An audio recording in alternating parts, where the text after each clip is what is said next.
একবার কল্পনা করুন তো, আপনার সামনে ৭০,০০০ মানুষ দাঁড়িয়ে আছে। হঠাৎ আকাশের সূর্য নাচতে শুরু করলো।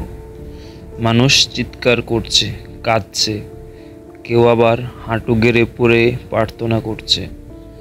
না, এটি কোনো গল্প নয়, এটি ইতিহাস। ঘটনাটি ঘটেছিল ১৯১৭ সালে পর্তুগালের ছোট্ট এক গ্রামের নাম ফাতেমা। আজ জানব সেই রহস্যময় অলৌকিক ঘটনার পুরো কাহিনী। ১৩ই মে ১৯১৭, পর্তুগালের ছোট গ্রাম ফাতেমা। ৩জন গরিব কৃষকের শিশু, লুসিয়া ১০ বছর বয়স, ফ্রান্সিসকো ৯ বছর বয়স এবং জাসিন্তা, যার বয়স ৭। তারা গরু চড়াতে গিয়েছিল ফাতেমার এক মাঠে। হঠাৎ তারা দেখে ঝলমলে আলোয় ভরা এক নারী দাঁড়িয়ে আছেন বাতাসে ভেসে। তিনি বলেন, আমি স্বর্গ থেকে এসেছি, তোমরা প্রতি মাসের ১৩ তারিখে এখানে এসো, আমি তোমাদের বার্তা দেব। পরবর্তী মাসগুলোতে শিশুরা সেই নারীকে দেখতে থাকে। তিনি ৩টি ভবিষ্যৎবাণী দেন। পৃথিবীতে আবার বড় যুদ্ধ আসছে। রাশিয়া যদি ঈশ্বরকে প্রত্যাখ্যান করে তাহলে অশান্তি ছড়াবে। কেউ একজন সাদা পোশাকে শহীদের মতো নিহত হবে। অনেকে মনে করেন এটি পোপ জন পল II এর উপর হামলার পূর্বাভাস।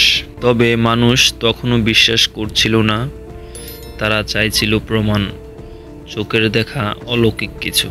১৩ই অক্টোবর ১৯১৭, প্রায় ৭০,০০০ মানুষ ভিড় করে ফাতেমার সেই মাঠে। বৃষ্টি হচ্ছিল টানা, সবাই ভিজে একাকার। হঠাৎ আকাশে রোদ উঠল, আর তারপর সূর্য আকাশে ঘুরতে লাগলো, দোল খেতে লাগলো ডান থেকে বামে।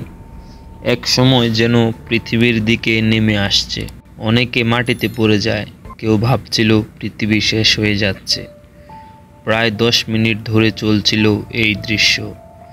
এই ঘটনার নাম দেয়া হয় মিরাক্কেল অব দ্য সান, অর্থাৎ সূর্যের অলৌকিকতা।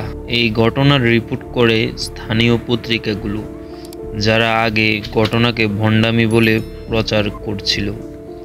সাংবাদিকরাও বলেছিলেন, আমরা নিজের চোখে সূর্যের গতি বদলাতে দেখেছি।